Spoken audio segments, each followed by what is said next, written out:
is an Unspoiled Network podcast. This is Spoil Me, covering Parable of the Sower, chapters 24 and 25, brought to you by Denise. In this episode, this enormous tale comes to an end. Well, kind of. There's a second book. And while it is optimistic, man, this is still a really bleak book. Welcome to Spoil Me.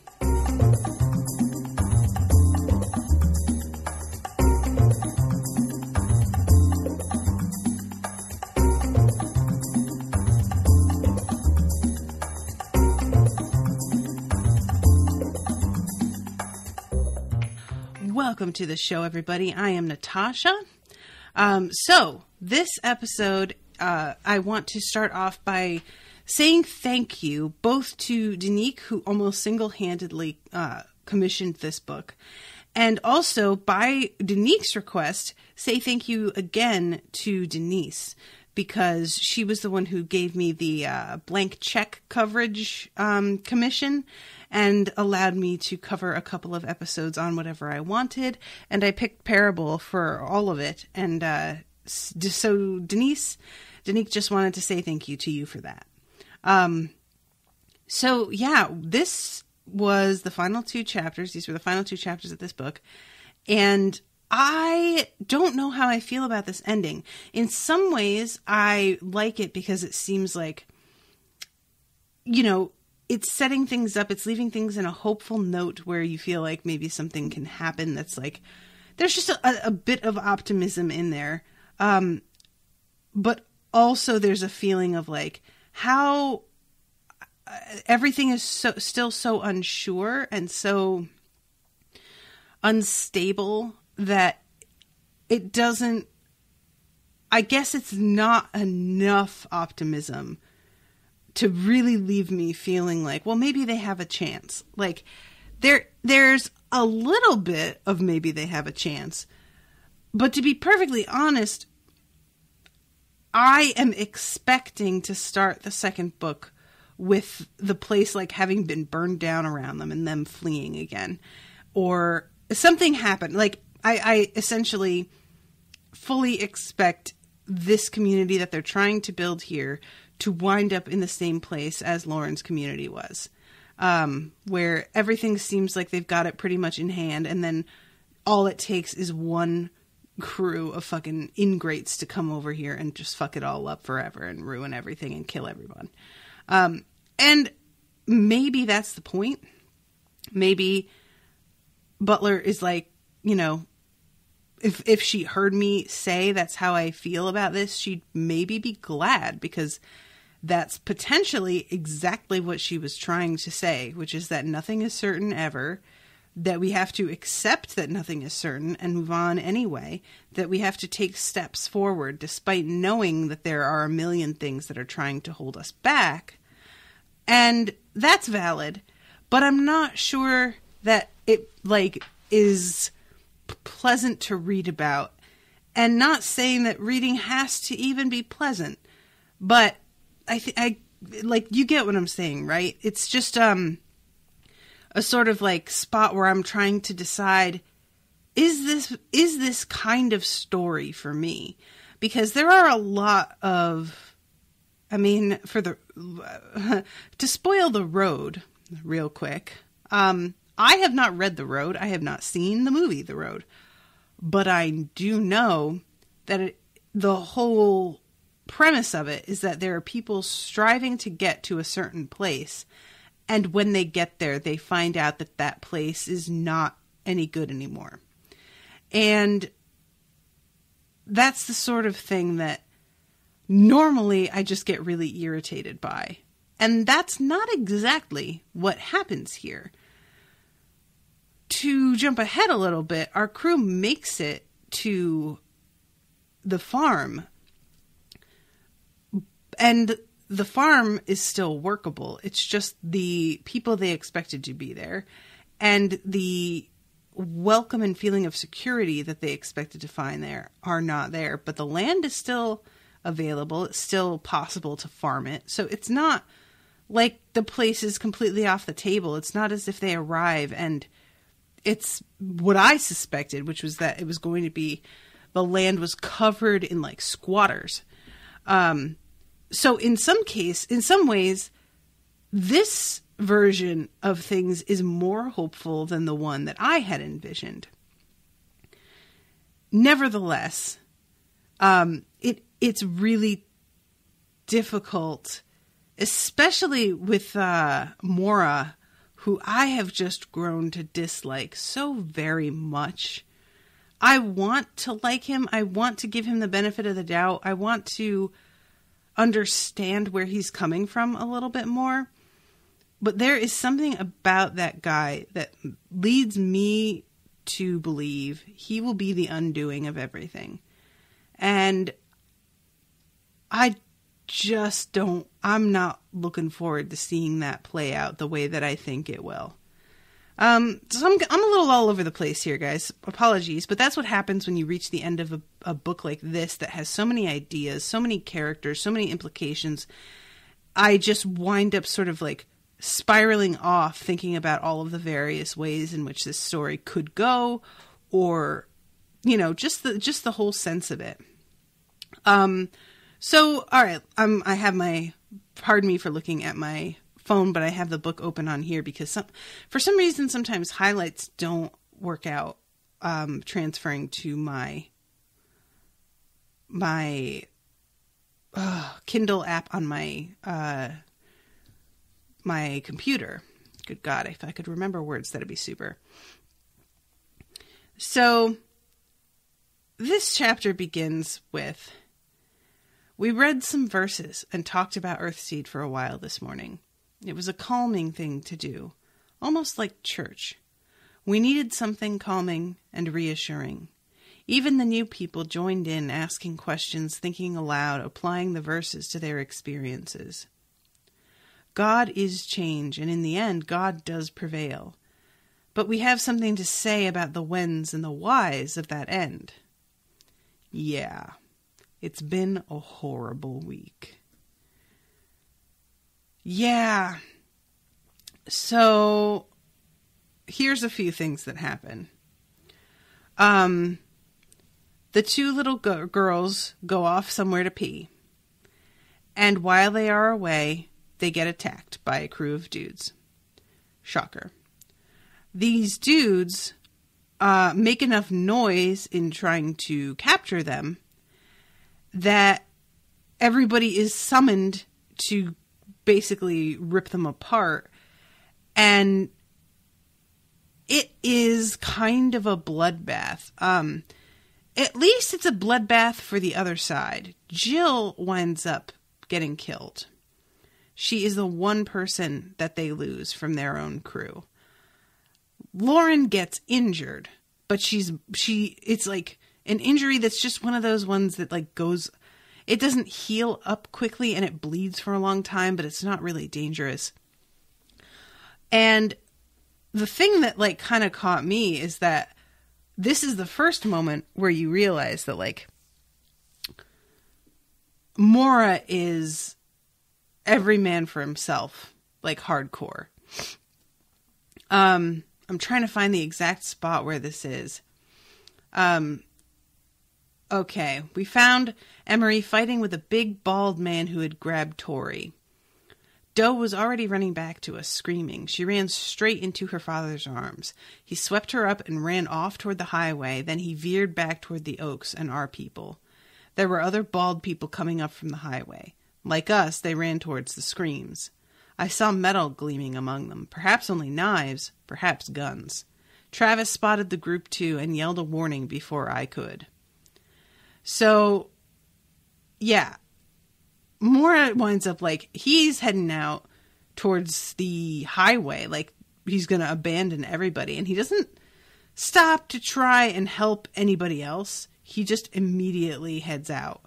And then really reconsiders because, I mean, he has to realize that, I mean, I think the implication in that exact moment is that he heads out toward the highway, and then he sees this huge crew of people heading towards him, and he goes the other way.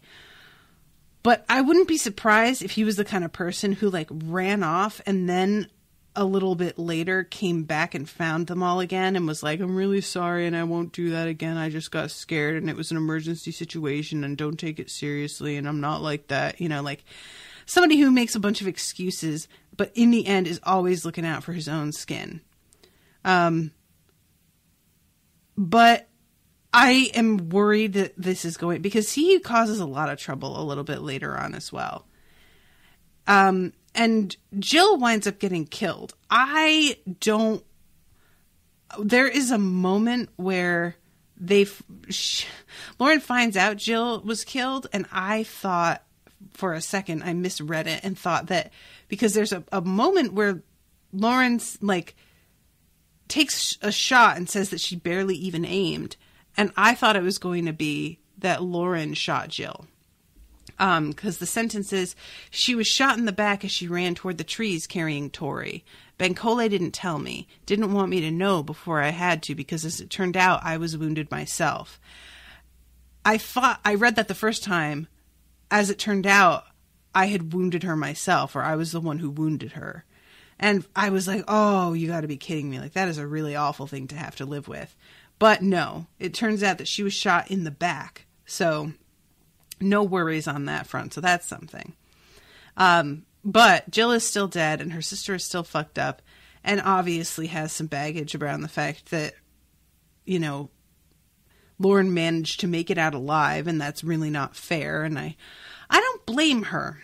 You know, like it's irrational, but that's how life is. And that's how you feel sometimes. You feel in an irrational manner. So it could have been worse though. Like there is four deaths on the side of the evil, bald-headed pyrotechnic dudes. What are they called? They just call the drug row for pyromancy because it makes you like to watch fire. But I don't remember if they have a name. But anyway, Jill dying is like actually not a horrible trade-off considering how many of that side they were able to pick off. Like that's pretty impressive odds, to be honest. And there is a confrontation a little bit after between Maura and Lauren. Where is it? Here it is. So he comes up, how many times did you die? So this is when we find out that the reason something was kind of feeling weird to Lauren about him and the other woman is because they are sharers as well as she. They are the only other sharers that she has ever met, which I found really interesting. Like, I know that she said that before, but still, once you stop and think about it, like, that is really significant. And not only are they sharers, but that her brother himself had said at one point what good sharers slaves would make. And apparently that's exactly true. And that being a sharer makes you much more desirable to industries that revolve around slave labor. And basically that they will pay more for somebody who is like that because it's easier to keep them controlled and docile. And that's really fucking alarming. And I hate it. And it's surprising because, like, I feel like the way that a story like this, if you were going to, you know, do a cliched sort of telling, would normally go, would be that Lauren would find out that Maura was also a sharer, and this would offer up some kind of camaraderie between them, and they would become friends, and there would be some kind of like a sort of bond between them because of this. But that is not actually what happens here, and I am not sorry. Like, I like the way that this works out. More than anything, she's sort of struck by the idea that he's a man who has this hyper empathy thing, which she imagines is probably a lot more difficult to deal with in the face of, like, you know, toxic masculinity and the expectations around that than it is as a woman, because he's going to be constantly in pain but can't let anybody know that for a variety of different reasons. And that is something that had never even occurred to me. Like, what if you're a man who has this kind of thing, and like, you know, the whole concept of men being the stronger ones gets thrown out the window because it takes nothing to hurt you. All you have to do is hurt somebody else, or even like yourself. And that sort of disrupts everything for them. But also the fact that being a sharer is such a liability, and that it wound up like getting him, you know, grabbed up and put into slavery. It makes it so that it's more dangerous for all of them to be together. And he doesn't exactly trust everyone else. Like, she winds up telling him that Bankole knows and Harry knows, Harry. But he's still like, until she lets him know that, he's viewing everybody with severe suspicion. And even when she assures him that they all know about her already and that it's not this huge secret, he's still suspicious. It's not, you know, he just doesn't buy this little community, despite the fact that they keep proving that they're serious to him. They keep saving him and his daughter and stuff, but he keeps doing shit that's like really one-sided isn't even the word that I want. It's like he's making real short-term decisions here instead of like keeping the long game in mind. So yeah, and this moment where he like kind of confronts Lauren and asks, how many times did you die? And she says, I never did it like that before, over and over, but you look well enough. And I love that. Like, she's really sticking it to him for a second because he fucking ran. His expression hardened as though I'd slapped him. Of course, I had insulted him. I'd said, where were you, man and fellow sharer, while your woman and your group were in danger? Funny. There I was, speaking a language I didn't realize I knew. I had to get Doe out of danger, he said. I had no gun anyway. Can you shoot? He hesitated. Never shot before, he admitted, dropping his voice to a mumble. Again, I'd shamed him, this time without meaning to. So yeah, this leads to a thing later where he decides that he wants a gun because he's going to be on watch.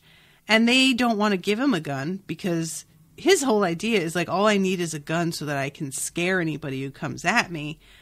But he isn't experienced with it. So of course Lauren doesn't want to give him one because of that. And she doesn't say it. And I'm not sure if this is just my baggage or not. But I definitely had a moment of thinking that Lauren was like not interested in giving him a gun because she also doesn't entirely trust them yet. Like, I feel like she wouldn't be surprised if they gave him a gun and then he like vanished with his kid and nobody ever saw him again, you know, like they had something to deter people with. A gun is not cheap. And then he would just decide that that was all he needed and he would get the fuck out of there. I don't know that that's like really a fear that she has, but it definitely occurred to me. And I was pretty certain that that was why he was being so shitty and insistent about it, was because he was like thinking about trying to get away from everyone. And I was surprised that he winds up like sticking around until the very end of everything. Like, I kind of thought that there was going to be some like moment of truth where he wound up letting everybody down in a big way.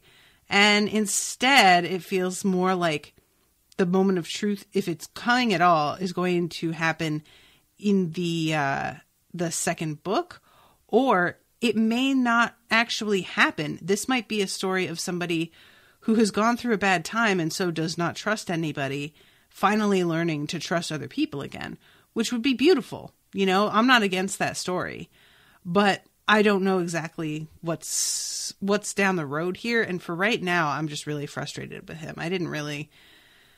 I have the same feeling towards him as Lauren, which is that we need you. If you cooperate with us, it could be really good and helpful for everybody.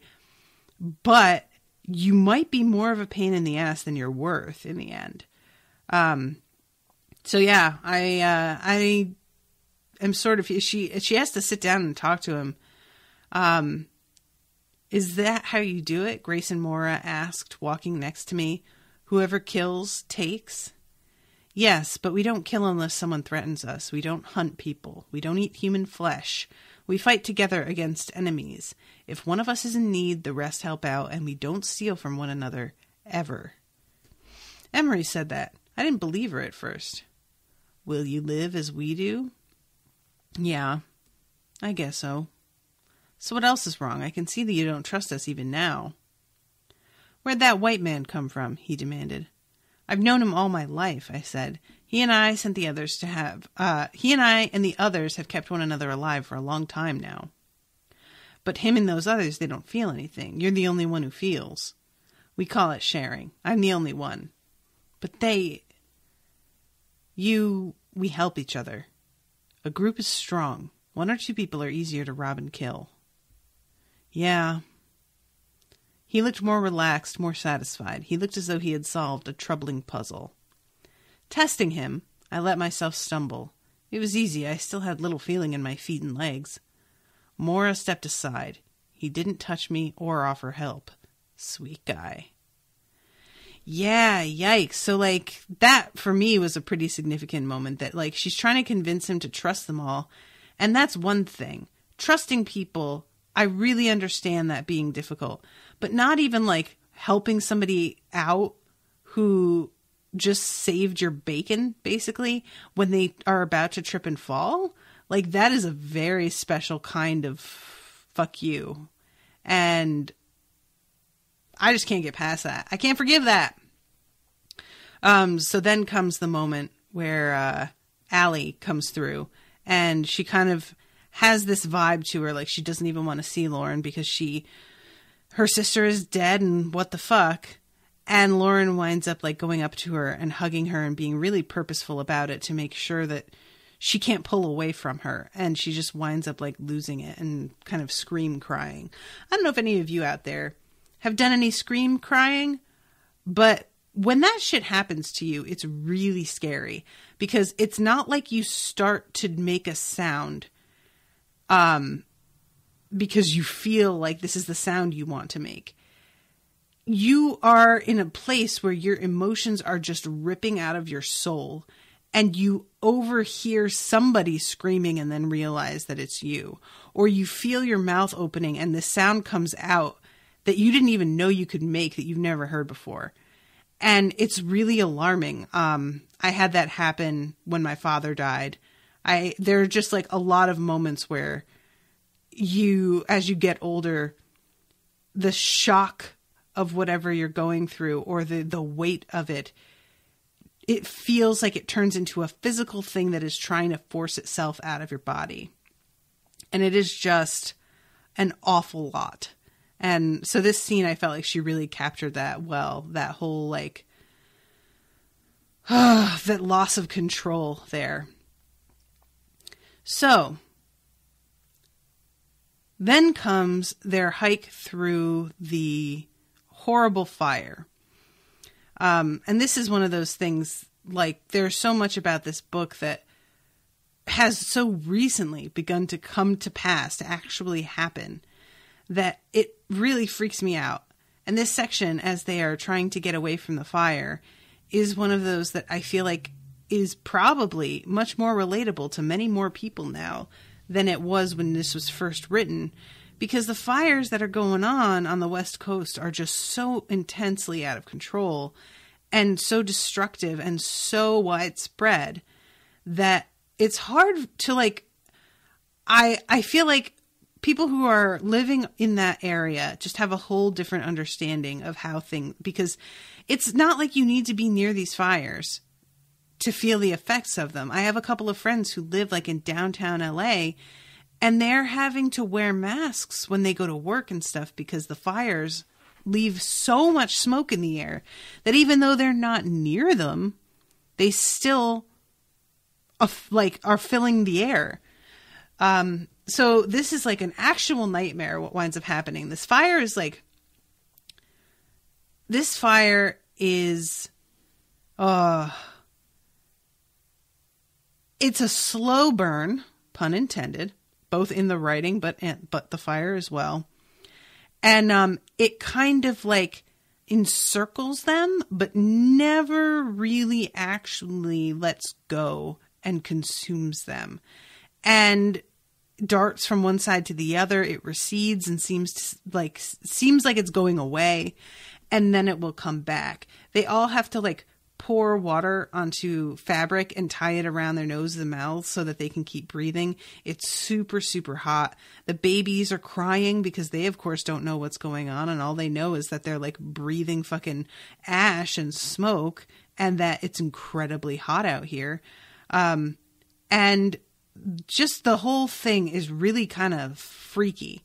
It's made worse by the fact that they think they're not going to. At first, they think that they're going to stay ahead of it. But what turns out happening is that it sort of like jumps over the freeway and comes at them from another direction. So they had been heading in one like area in order to keep away from it. And it turns out that that's not actually going to be effective. So I'm going to read this part. Now, neither the north nor the south looked safe. Until it was dark, all we could see in the hills behind us was smoke. It was a terrifying, looming, moving wall. Later, after dark, we could see the fire eating its way towards us. There were dogs running along the road with us, but they paid no attention to us. Cats and deer ran past us. A skunk scuttled by. It was live and let live. Neither humans nor animals were foolish enough to waste time attacking one another. Beside us and to the north, the fire began to roar. So at some point in the endless night, more smoke and ash than ever began to swirl around us, and I caught myself thinking that we might not make it. Without stopping, we wet shirts, scarves, whatever we had, and tied them around our noses and mouths. The fire roared and thundered its way past us on the north, singeing our hair and clothing, making breathing a terrible effort. The babies woke up and screamed in fear and pain, then choked and almost brought me down. Tori, crying herself with their pain and her own, held on to them and would not let them struggle out of the carriage. I thought we would die. I believed there was no way for us to survive this sea of fire, hot wind, smoke, and ash. I saw people, strangers, fall, and we left them lying on the highway waiting to burn. I stopped looking back. In the roar of the fire, I could not hear whether they screamed. I could see the babies before Natividad threw wet rags over them. I knew they were screaming. And then I couldn't see them, and it was a blessing. We had begun to run out of water. There was nothing to do except keep going or burn. The terrible, deafening noise of the fire increased and lessened, increased, then lessened. It seemed the fire went north away from the road, then whipped back down toward us. It teased like a living, malevolent thing, intent on causing pain and terror. Firestorm, Bancole called it later. Yes, like a tornado of fire, roaring around us, just missing us, playing with us, then letting us live. So eventually they make it out onto the other side of the road into this lake, and they are just in really bad shape. They didn't expect to run into anything like this, of course, because why would you? I don't think any of them seen anything like this. And they managed to have like their first rest for a couple of days. And this is when Grayson says that he will take watch with her. No gun, I said. Not yet. You don't know enough yet. He stared at me for several seconds, then went over to Bancole. He turned his back to me as he spoke to Bancole. Look, you know I need a gun to do any guarding in a place like this. She doesn't know how it is. She thinks she does, but she doesn't. Bancole shrugged. If you can't do it, man, go to sleep. One of us will take the watch with her.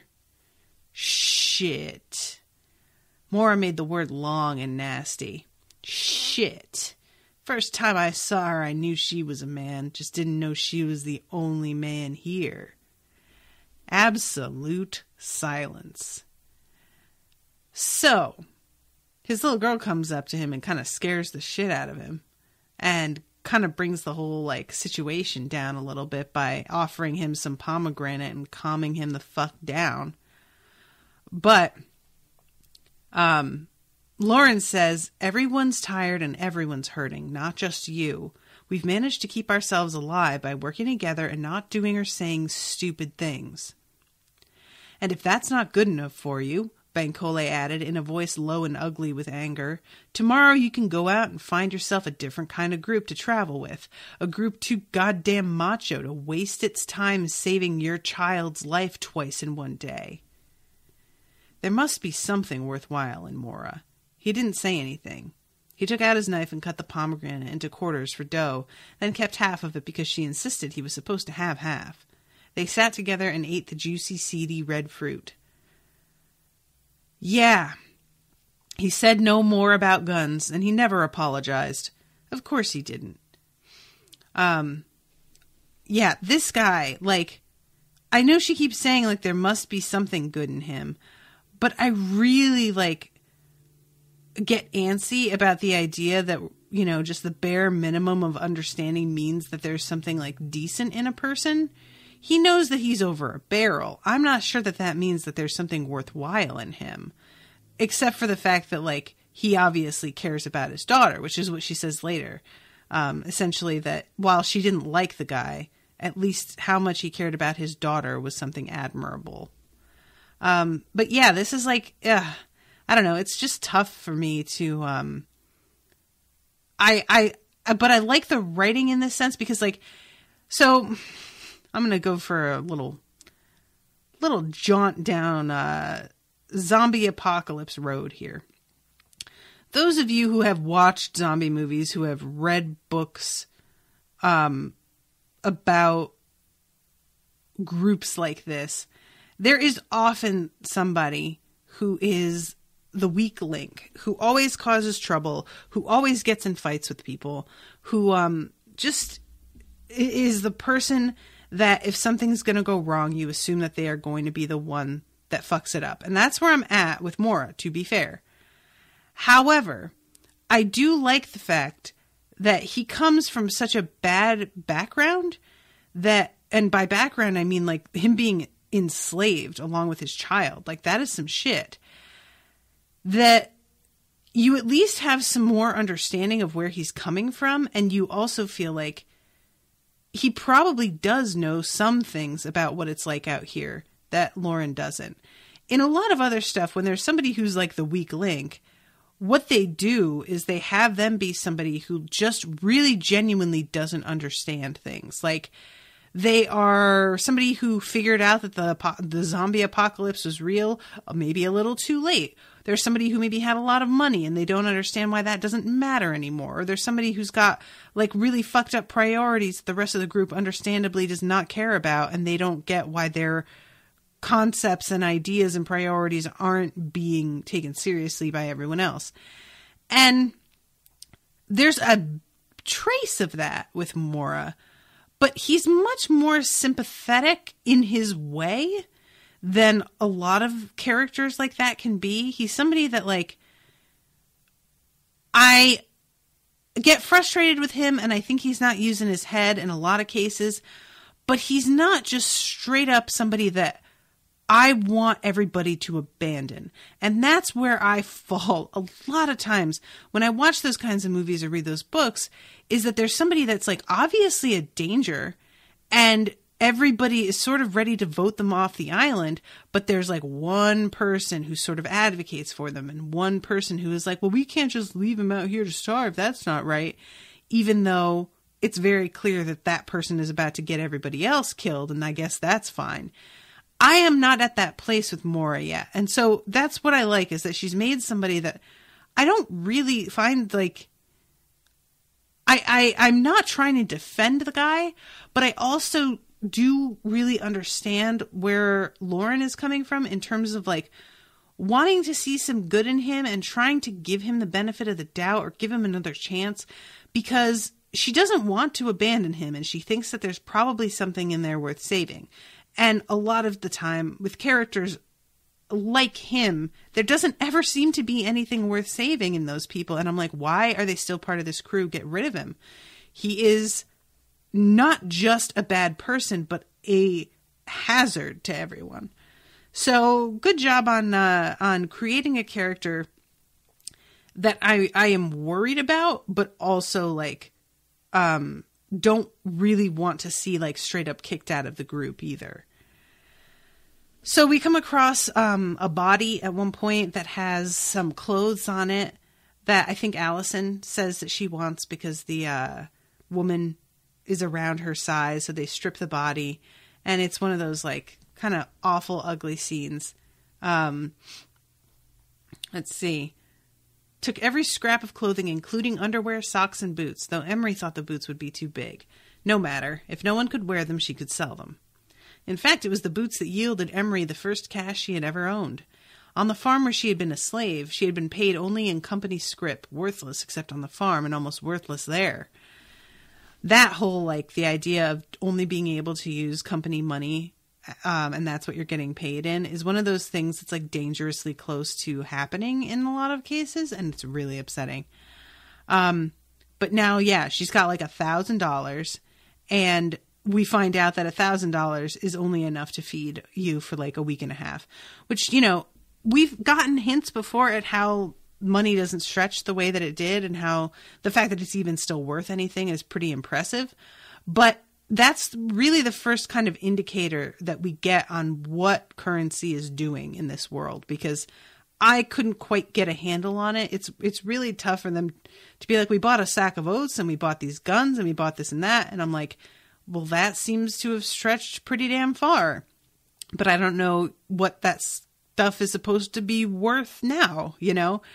But yeah, she says that, the like $1,000 in her shoes is enough to feed just herself for about 2 weeks if she doesn't eat anything meat, any dairy, or anything with wheat in it, which I guess are like the most expensive items that you can buy. And if she chooses to keep that diet with her daughter, she could feed the two of them for about a week and a half. So that gives me a better understanding, like, basically $1,000 is around what, 150 now? Like groceries for mother and daughter, if you don't have meat, wheat, or dairy, that lasts a week and a half. I feel like $150, $125 would do it nowadays. Probably a little bit less even. So yeah. They were picking up all kinds of money off of other bodies later on, and I kept on being like, or not later on, earlier on, and I was like, wow, they're doing pretty well with collecting cash. But it turns out that it's really just not. It's worth even less than I thought, to be honest. So yeah, so that's going on, and she winds up like spending a bunch of the money on oranges and nuts or pears and walnuts. And it's one of those moments where Lauren is like, she really shouldn't have spent her money on this, but also the fact that she wants to like do something nice for everybody really means that she's a good egg, and we made a good choice keeping her with us. And that the fact that she wants to share with everybody in this manner means that she feels like she's a part of this group too, which is a good thing. You need people to be invested in the community, you know? Somehow we've reached our new home, Bancole's land in the coastal hills of Humboldt County. So here comes the sad part. It's really, really isolated to the point where when they're going out there, the road like eventually just peters off and disappears. And, you know, there's an advantage to that, which Lauren notes, that if you are trying to stay away from civilization, nobody's going to come any further than that. Or if they do, they won't come far enough. It still won't, you know. But it makes it clearer now why his brother-in-law, Bancole's brother-in-law, spent so much time away from his family, because there's just no way that you're going to be able to travel easily to and from the house. You'd have to hike the whole way over there, park your car somewhere nondescript to keep from drawing attention, and then just like hoof it and carry all of your shit and whatnot. So, maybe it was worth the inconvenience to do just that if you could keep your family together and safe, far from the desperate, the crazy, and the vicious. Or that's what I thought, until we reached the hillside where Bencolli's sister's house used to be. There was no house. There was no building. There was almost nothing. A broad black smear on the hillside, a few charred planks sticking up from the rubble, some leaning against others, and a tall brick chimney standing black and solitary like a tombstone in a picture of an old-style graveyard, a tombstone amid the bones and ashes. Yeah, so this is kind of what I expected. Like, there's no way in stories like this that you just wind up arriving at like a Shangri-La where things are managed. You can just turn up and have some place to stay and food to eat. Like, I expected the place not to be totally burned out, but for the circumstances to at least have changed really dramatically since the last time Bencolli was here. And like I said, to be honest, despite the fact that they're all dead and the house is gone, circumstances could be a lot worse because there's nobody here. Nobody knows about this place. And I'm worried about the fact because what Bencolli winds up doing is he doesn't know exactly what happened, and they wind up finding skulls in the ashes of the house. They found 5 of them. Now, it could be that these skulls are all the, like, Bencolli's family. Or it could be that a couple of these skulls belong to the arsonists and her family got away. It's unlikely, but understandably, Bencolli is not really ready to take a chance on that.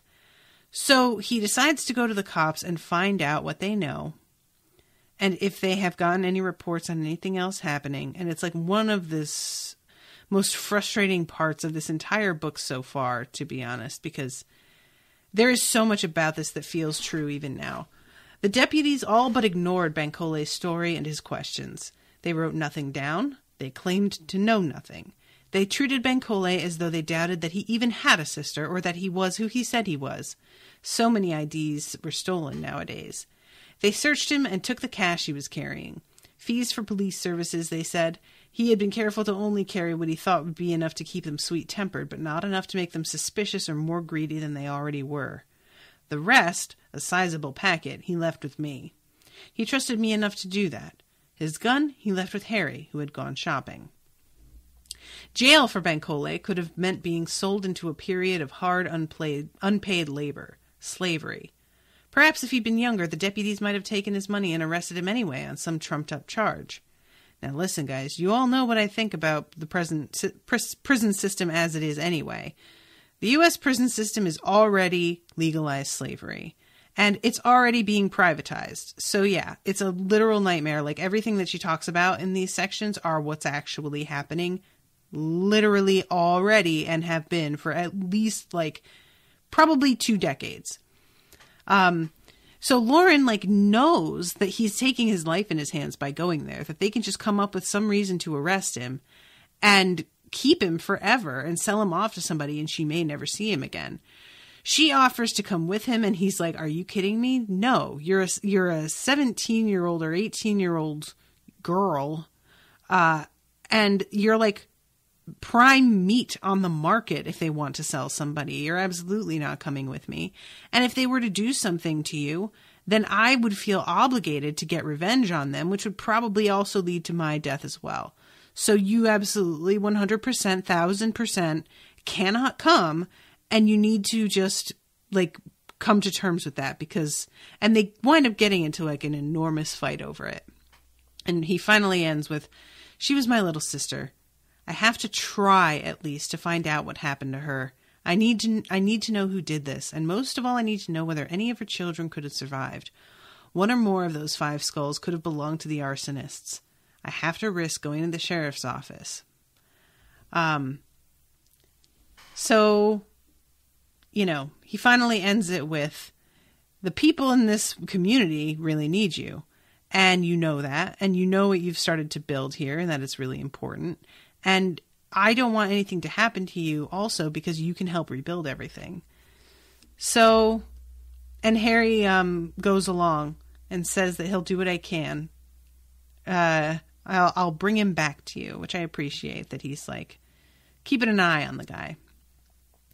Bankole knew no more than he had when he left about his sister and her family, but the cops had said they would come out to investigate the fire and the bones. Here comes a telling sentence. We worried that sooner or later they might show up. Man, you know, like the way things are. That we worried that sooner or later the cops might show up to investigate this murder of people we loved. Like, wow, what a nightmare that would be, you know? Jesus Christ. But yeah, it turns out, thankfully, that the cops do not come. And they are able to bury his sister's bones in peace. Because at first, and you know, I'm saying his sister's bones like as if it's a given that that's who it is. It's of course not. But that's what I'm going to assume for right now. But yeah, I guess what he was concerned about was that if he buried his sister and then they came out and found out that she had been buried, that they might think that he didn't have a right to this property, or like, I don't know what they thought exactly, but they didn't want to touch anything until after the cops got to see it. But in the end, they are able to bury them. And they have like a kind of a ceremony to say goodbye to everybody that they've lost, which is a nice like kind of capper for this book, actually. The ceremony is burying an acorn for every person that they lost so that they can have like acorn groves, something living that will represent the people that they miss. And I really like that idea. I think that the way that we like deal with death is really interesting. I was reading about how you can buy like compostable urns that you can plant trees in so that you can bury somebody even if they've been cremated. You can have like a tree growing from the remains of somebody that you loved. And it's like a simultaneously really morbid and really cool idea. I also like, I don't know if any of you have seen this. There are websites that make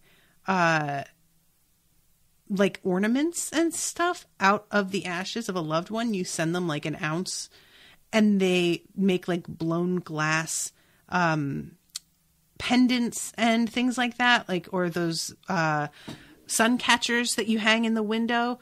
And there are like hundreds and thousands of different designs that you can choose from to have it represent somebody. And I just thought that was the coolest thing. And there's one, when I looked, because my grandmother was cremated, there is one that's like meant to be kind of funny. And it's just like a cartoon ghost made out of glass. And that's the sort of thing that I think my grandmother would have cracked up. Like if I had decided that I was going to do that one and I told her about it, I was like, hey, Grandma, I'm going to put you in this ghost someday. She'd have been like, that's kind of great. Yes, please do that. But yeah, the acorn, like the tree thing, you know, that's a really common and sort of a lovely, like ongoing reminder as long as the trees don't get cut down or something. And also I hear that like, if you do that, it's technically somebody's resting place, which is meant to keep it from getting cut down by construction and contractors. I don't know how true that is. That might be one of those like urban myths. Maybe I learned that one from the Golden Girls. But anyway, so they plant their stuff and they are all arguing about whether they're even going to stay here or not. And Harry is the one who finally brings it up that like, I don't know if we're going to be able to make it here. Understandably, the argument against leaving is just, have you seen it out there? It's real bad. Where are we going to make it? Like literally, what other ideas do you have? Please share with the class. And there's this moment. This is something. Harry's talking about how he couldn't find work here. And Bankole and Lauren point out to him that, like, yeah, you couldn't find work here because you just fucking showed up. They don't know who you are. This is, of course, like, gonna seem like kind of a suspicious deal as some random dude turning up, and they don't know how long you're gonna stick around, who's gonna want to hire somebody and then just have to rehire it. Like, just, you haven't tried for long enough. You haven't established yourself as somebody that they can trust. So it's really not surprising that your very first day out there pounding the pavement, you didn't come across anything. And Bankole says that, like, his brother-in-law ran into that exact thing, you know, that he finally proved himself to be trustworthy and to be a handyman who could do a lot of things domestic that people need, but it took a while for that to work out. So let's see, then, oh yeah, here it is. There are no guarantees anywhere, but if we're willing to work, our chances are good here. I've got some seed in my pack. We can buy more. What we have to do at this point is more like gardening than farming. And she gets into, like, all of the things that they could plant and what kind of seed she has and all of this stuff. And let's see, here it is. I want to build something. So Allie agrees to stay. Harry, Zara? Of course we're staying, Zara said. Harry frowned. Wait a minute, we don't have to. I know, but we are. If we can make a community like Lauren says and not have to hire out to strangers and trust them when they shouldn't be trusted, then we should do it. If you grew up where I did, you'd know we should. And Harry says, well, I want something that's mine. And this is Bankole's land. Like, it doesn't feel like I'm creating anything that's mine here. And this is when, I think it's Emery, right? Oh yeah, because he's talking about the spending money and whatnot. Oh, here it is. Emery put her arm around Tori, who sat drowsing next to her. You might be able to get a job as a driver, she said. They like white men to be drivers. If you can read and write and if you do the work, you might get hired. I don't know how to drive, but I could learn, Harry said. You mean driving those big armored trucks, don't you? Emery looked confused. Trucks? No, I mean driving people, making them work, pushing them to work faster, making them do whatever the owner says. Harry's expression had dissolved from hopeful to horrified to outraged. Jesus God, do you think I'd do that? How could you think I'd do anything like that? Emery shrugged.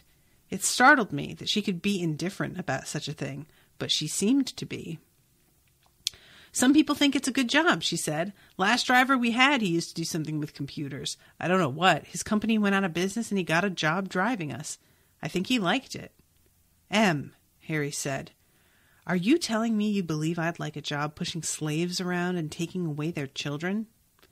She stared back, searching his face. I hope not, she said. And then, sometimes jobs like that are the only jobs, slave or slave driver. I heard that just on this side of the Canada border, there are a lot of factories with jobs like that. I frowned. Factories that use slave labor? Yeah, workers make things for companies in Canada or Asia. They don't get paid much, so they get into debt. They get hurt or sick. Their drinking water's not clean. The factories are dangerous. Yo, if this isn't just present fucking day, you know, guys? Like, seriously. So then they start talking about, like, the fact that even if you could find jobs, essentially, it sounds like all that's out there at this point is slave labor. And even Mora is kind of like, all right, I guess I don't want to leave here because that sounds fucking terrible. If it didn't work, he'd be no worse off than he was when he escaped slavery. He could rob someone and continue his journey north. Or maybe not. I've been thinking about Mora. He did a lot to keep people away from him. And this is when she says, keep them from knowing too much about him, keep them from seeing what he was feeling or that he was feeling anything. A male sharer desperate to hide his terrible vulnerability? Sharing would be harder on a man. What would my brothers have been like as sharers? Odd that I had never thought of that before. I really liked that moment. Because, yeah, I mean, it really is like an unfortunate truth that men are discouraged from feeling anything. And in this sort of situation where it's genuinely, like, you know, there's always this sort of like unfortunate joke that emotions make you weak, but this is literally, you are weakened by it physically when you feel. So yeah, that's really rough. Now the decision is acknowledged, and we can stop arguing about it. Tomorrow we'll begin to prepare a winter garden. Next week, several of us will go into town to buy tools, more seeds, supplies. Also, it's time we began to build a shelter. There are trees enough in the area, and we can dig into the ground and into the hills. Mora says he's built slave cabins before. Says he's eager to build something better, something fit for human beings. Besides, this far north and this near the coast, we might get some rain. So they wind up having their funeral service. I really like that Natividad offers a really beautiful shawl that she made that's like the nicest thing that she owns for him to wrap the skulls in to bury. And it gets him really emotional. And he winds up going out for a while by himself, and Lauren finally follows him out there and sits with him for a little while. And she says something about how he looks a little bit like Frederick Douglass because his hair is getting out of control, which is really quite the image. So today we remembered the friends and the family members we've lost. We spoke our individual memories and quoted Bible passages, earthseed verses, and bits of songs and poems that were favorites of the living or the dead. Then we buried our dead, and we planted oak trees. Afterward, we sat together and talked and ate a meal and decided to call this place Acorn. And then comes that verse from the Bible. A sower went out to sow his seed, and as he sowed, some fell by the wayside, and it was trodden down, and the fowls of the air devoured it. And some fell upon a rock, and as soon as it was sprung up, it withered away, because it lacked moisture. And some fell among thorns, and the thorns sprang up with it, and choked it. And others fell on the good ground, and sprang up, and bore fruit 100-fold. The Bible, Authorized King James Version, St. Luke 8, 5-8. So that is the end of the book. So yeah, it is actually, like, rereading it, it's more hopeful even than I remembered, but it's still pretty heavy. It's just, you know, all of the revelations towards the end of the book about the slave labor and the way the economy is, like, just barely sustained by this, like, these horrible inequities. It's just so much to take on, especially, like, you know, right now as I'm recording this, we're in the midst of the government shutdown when Trump is so dedicated to getting a wall up to keep immigrants out that he is letting people go through the holidays with no paychecks. They can't buy groceries. They can't pay rent. They can't heat their homes. And he's out here giving $10,000 raises to Congress people. Like, that's what they're scheduled to be getting, and there's nothing in their way right now to keep them from getting it. It feels like we just are inching so much closer to something that's going to explode and become out of control. And what's interesting about Parable is the fact that we don't ever get, like, there's no incident that causes all of this. There's no zombie outbreak. There's no, like, oh, all of a sudden there's a disease out there, or there was some, like, terrible solar flare that caused half the water on the earth to burn up. This was just a gradual thing. This collapse has been gradual, sneaking up on everybody. And that is much creepier to me, you know, literally and figuratively. So, yeah, so this was a lot. And I'm really interested what the second book will be like, because Denise said that she is interested in commissioning that. So we'll see. But thank you very much again to Denise for this, and to Denise. I hope that you guys have enjoyed my coverage of it. And I will see you all again soon, hopefully, with an episode on the second book. Toodaloo, motherfuckers.